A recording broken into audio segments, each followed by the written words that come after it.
우리는 오늘을 살아가면서 늘 내일을 향한 소망을 가지고 살아가는 삶을 살고 있습니다. 우리는 메시아의 오심을 대망하는 대강절을 지나고 있죠. 초림의 메시아가 어둠 속을 헤매던 그의 백성들을 빛으로 이끌어 내셨고, 또 죽음으로 치닫던 많은 사람들을 구원하기 위해서 자기 자신을 십자가에 내어주셨으며, 다시 우리에게 소망을 주시려고 마지막 때에 심판의 주로 오시겠다라고 하는 약속을 주시며 떠나셨던 재림의 주님을 기다리는 그런 가운데 우리는 살아가고 있습니다. 예수님의 이 약속은 반드시 이루어질 약속이고, 이 약속을 믿고 기다리는 우리는 그 만남을 소망하며 기뻐하며 기다려야 할 것입니다. 초림의 메시아를 기다린 유대인들은 그 약속을 망각하였고, 또 온전한 가운데 기다려야 함에도 하나님의 뜻을 어기면서 살아갔었습니다. 오늘 온 땅이 부패하고 하나님의 마음을 아프게 하던 시대에 하나님께서는 이 망각의 백성들을 깨우시기 위하여서 선지자 미가를 그 땅에 보내셨습니다. 미가는 독립성이 강한 농촌 출신의 선지자로 부패한 도시 문명에 대해서 강한 어조로 신랄하게 비판을 했습니다. 미가 선지자는 하나님의 심판은 예루살렘과 성전까지도 포함하고 있다라고 이렇게 선포하고 있습니다. 여러 사람들이 나라는 망해도 백성들은 망할지라도 하나님의 임재가 계신 성전은 망하지 않을 것이다라고 이렇게 예고를 했고, 또 그렇게 믿고 살아갔지만, 그러나 오늘 미가 선지자는 그렇지 않다. 하나님의 임재가 계시는 성전도 하나님을 따르지 않는 백성들로 인하여서 망하게 될 것이다 라고 이렇게 선포하고 있습니다. 오늘 3장 12절을 보니까 시온은 바깥이 갈물 당하고 예루살렘은 무더기가 되고 성전에 사는 수풀의 높은 곳과 같게 되리라 이렇게 말씀합니다. 그러면서 동시에 선한 것, 하나님의 약속을 믿고 말씀대로 살아가는 그런 선한 것이 이스라엘에서는 찾아볼 수 없다라고 이렇게 말하고 있습니다. 오늘 미가 선지자는 공의를 행하지 않는 지도자와 또 재판관들의 부정부패로 정의 하나님께서 심판하실 것이다 라고 이렇게 경고하고 있는 것입니다. 2장 2절에 보니까 밭들을 탐하여 빼앗고 집들을 탐하여 취하니 그 사람을 학대하도다. 백성들의 지도자들이 백성들을 섬기는 것이 아니라, 백성들을 평안 가운데 인도하는 것이 아니라 오히려 백성들의 것을 빼앗고 그들의 집을 탐하고 그들이 기업으로 삼고 있는 것들을 못살게 굴고 있다라고 하는 그런 말씀인 것입니다. 또한 3장 1절부터 3절에 보니까 백성들의 그 가죽을 벗기고 또 그 뼈에서 살을 뜯어 그 살을 먹으며 라고 이렇게 표현하고 있습니다. 아주 극단적으로 표현하고 있는데 백성들이 도무지 살아갈 수 없는 그런 상황이라는 것이죠. 또 7장 3절 4절 보니까 그들은 두 손으로 악을 부지런히 행하고 또 뇌물을 구하고 마음에 악한 사욕을 바라며 이런 강한 어조로 백성들이 도무지 살 수가 없어서 부패한 그런 삶을 살아가고 있다라고 하는 말씀을 선포하고 있는 것입니다. 오늘 아울러서 미가 선지자는 그 백성들을 살리기 위하여서 그들에게 소망이 없는 가운데 살아가고 있지만 그들에게 소망을 주시기 위하여서 메시아가 이 땅에 오실 것인데, 그 메시아는 평민 가운데서 위천한 모습으로 날 것이다 라고 이렇게 5장에서 예언하고 있습니다. 여기에 미가 선지자의 복음의 메시지가 있는 것입니다. 지금은 절망같이 보일지라도 메시아가 오시면 슬픔이 기쁨으로 바뀔 것이다 라고 하는 그런 위로와 소망을 주고 있는 것입니다. 5장 2절에 보니까 베들레헴 에브라야 너는 유다 족속 속에서 가장 작을지라도 이스라엘 다스릴 자가 내게로 나올 것이라. 그의 군부는 상고의 태초에니라. 바로 메시아가 작은 마을에서 태어날 것이다 라고 이렇게 말씀하고 있는 것입니다. 우리가 주님의 성탄을 기다리면 바로 절망을 소망으로, 슬픔을 기쁨으로 바꿔지기 위해서, 또 그것을 기다리는 마음으로 우리가 성탄을 기다리고 있는 것입니다. 그래서 우리는 기쁜 마음으로 성탄을 맞아야 할 것입니다. 그러면 그렇게 기쁜 마음으로 기다리는 우리에게 어떠한 기쁨들이 있을까요? 첫 번째는 하나님의 산에 오를 자의 기쁨입니다. 오늘 2절을 보십시오. 여호와의 산에 올라가서 야곱의 하나님의 전에 이르자. 그가 그 도를 우리에게 가르칠 것이라. 우리가 그 길로 행하리니 이는 율법이 시온에서부터 나올 것이요 여호와의 말씀이 예루살렘에서부터 나올 것임이니라. 이렇게 말씀하고 있습니다. 이 말씀에서 여호와의 산이라고 하는 단어가 나오죠. 이 여호와의 산은 아브라함이 아들 이삭을 제물로 바쳤던 그 모리아 산을 의미하고, 또 후에는 예루살렘, 다시 말해서 시온산을 얘기하고 있습니다. 이 시온산은 불과 765m 정도밖에 안 되는 낮은 산입니다. 그런데 이 여호와의 산은 영적으로 우리의 구원을 이루는 교회를 의미합니다. 더 나아가서는 고난받으시고 구원을 행하신 예수님의 십자가가 세워질 산을 바로 여호와의 산이다 라고 이렇게 표현하고 있습니다. 우리는 이로써 교회를 통하여서 구원의 기쁨을 왕성하게 누리고 있습니다. 예수님의 복음이 들어가는 곳마다 황무지 같았던 그 세상은 옥토로 바뀝니다.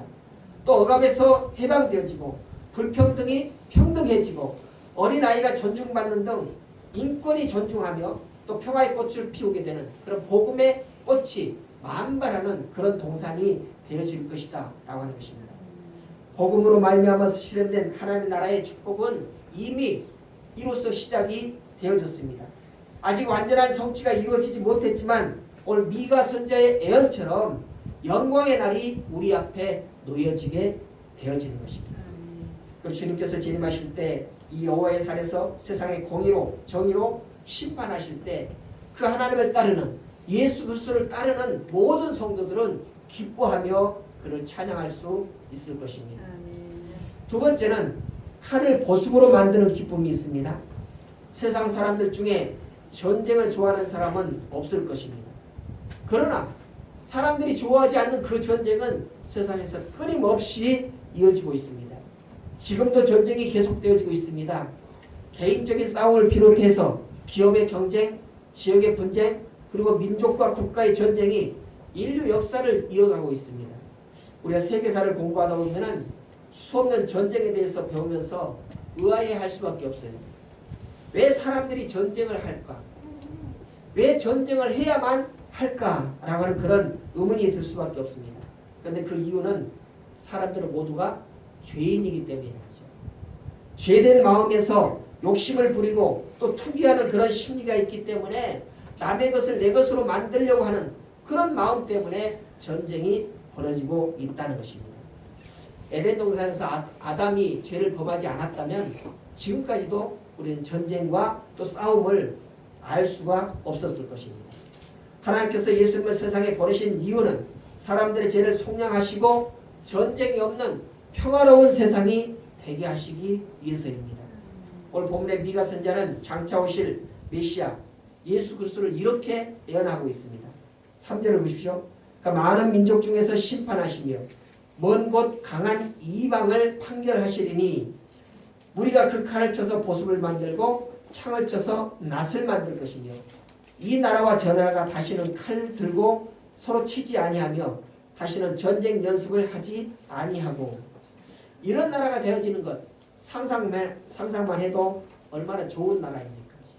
칼과 창을 녹여서 그것으로 노를 갈고 밭을 가는 보습을 만들고 곡식을 베는 낫을 만든다는 것이죠. 얼마나 평화로운 세상인지 모릅니다.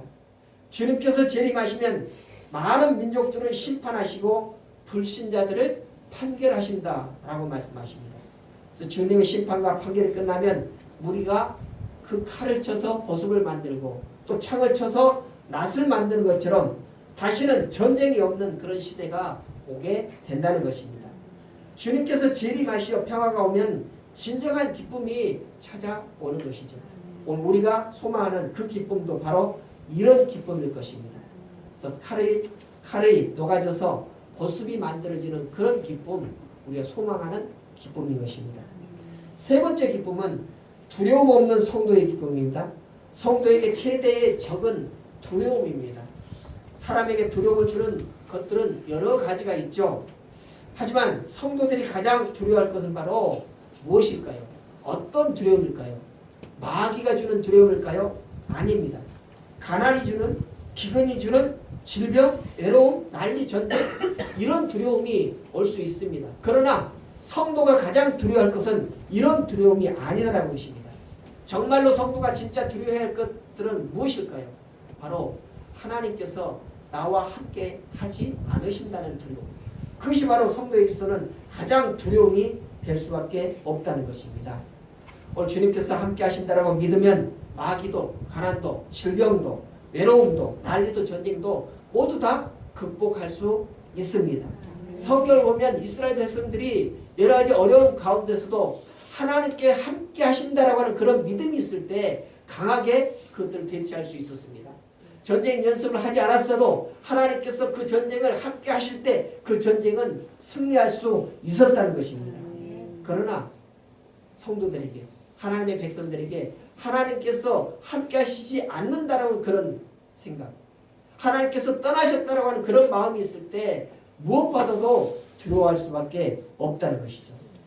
이사야 선지자는 이렇게 말합니다. 두려워 말라, 내가 너와 함께 함이니라. 놀라지 말라, 나는 내 하나님이 됨이니라. 내가 너를 굳세게 하리라. 참으로 너를 도와주리라. 참으로 나의 의로운 오른손으로 너를 붙들리라. 오른손이 뭡니까? 힘 있는 손을 얘기합니까? 그런데 그 손으로 우리를 붙들어 주시겠다라고 이렇게 말씀하고 있습니다. 그러니 그런 하나님과 함께 한다면 무엇을 두려워할 수 있겠습니까?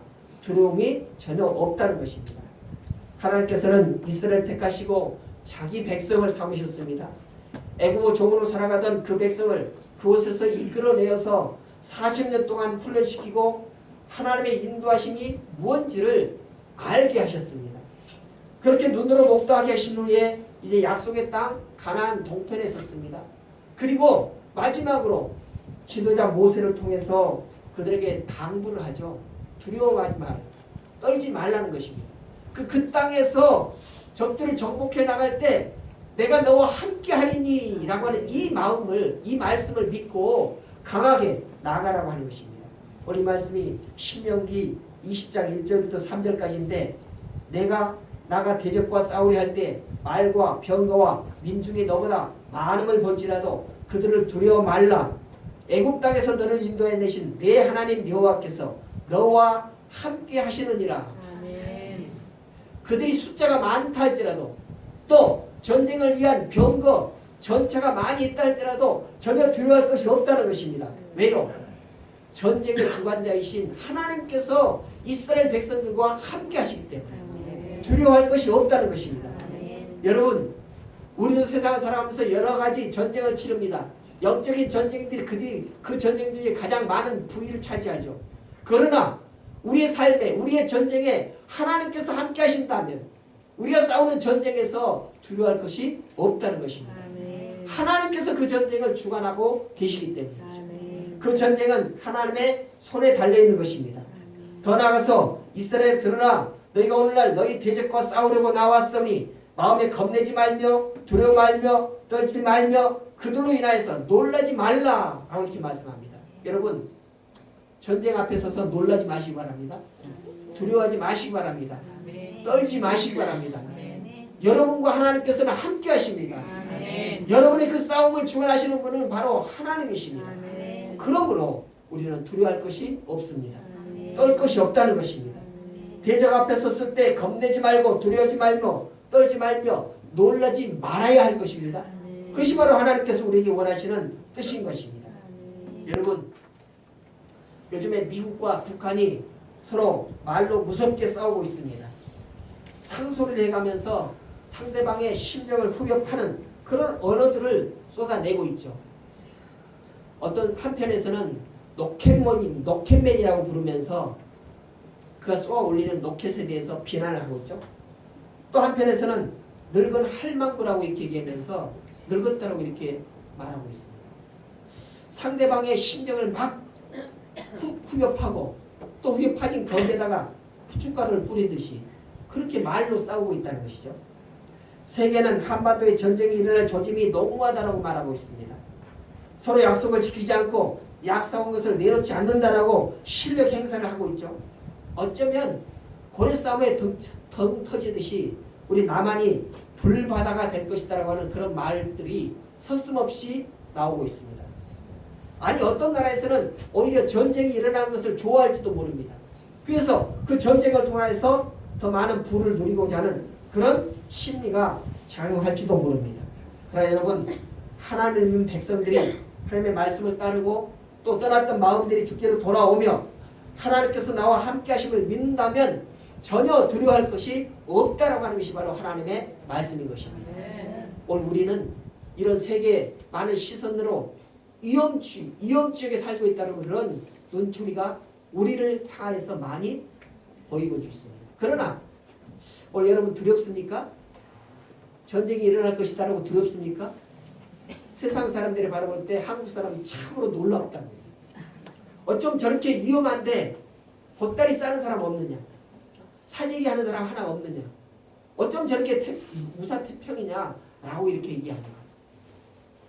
그런데 그런 무사태평한 마음 가운데 하나님께서 우리와 함께 하신다라고 그런 마음 때문에 두려움이 없었으면 참으로 좋겠어요. 아멘. 그런데 그런 마음이 아니라 세상적으로 둔감해 있기 때문인 것이 아닌가 우리 돌아봐야 합니다. 이럴 때 우리는 무엇을 해야 될까요? 어떻게 해야 될까요? 하나님을 믿는 우리가 어떻게 해야 될까요? 청와대 앞에 가서 할까요?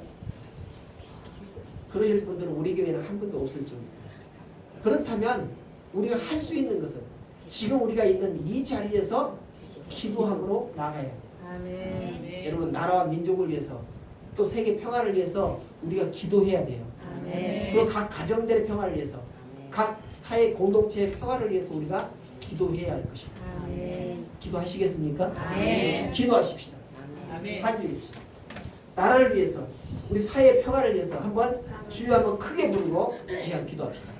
주여 감사하신 아버지 하나님 이 시간 주님을 믿는 우리가 기도할 때임을 아버지 하나님 깨닫습니다. 나라와 민족을 위해서 기도하기를 원합니다. 사회 공동체의 평화를 위해서 기도하기를 원합니다.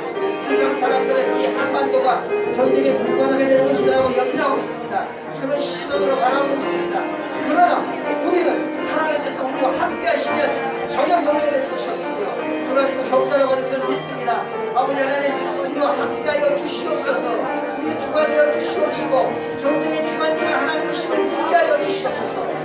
우리가 세상을 상하여서 해치게 하여 주시옵소서. 우리가 두려워할 것이 없다. 두려울 것이 없다. 두려울 것이 없다. 떨지 않는다. 떨리지 않는다라고 선포하게 하여 주시옵소서. 우리 선포대로 주님께서 주장하여 주셔서 전혀 두려움이 없는 전혀 어려움이 없는 그런 한반도의 주도로 인도하여 주시옵소서. 아버지 하나님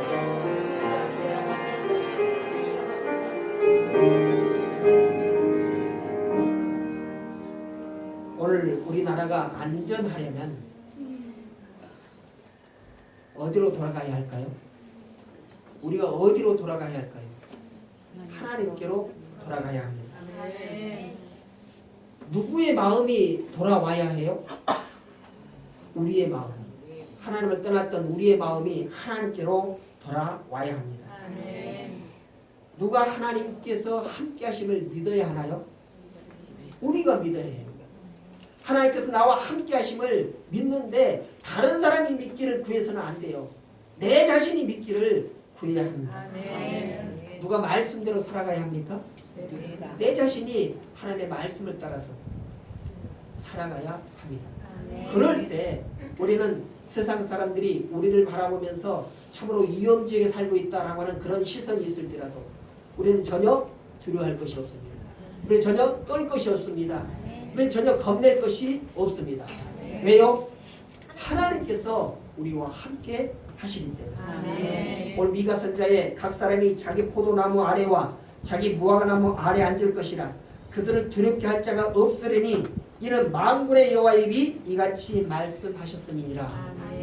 오늘 자기 농사지은 그런 포도나무 아래 있다는 것, 자기가 농사지었던 그런 무화과나무 아래 앉아있다는 것은 얼마나 평화로운 모습입니까? 이런 평화의 모습이 곧 하나님께서 우리와 함께 하실 때 이루어질 것이다라는 것입니다. 아멘. 네 번째는 하나님을 의지하는 기쁨입니다.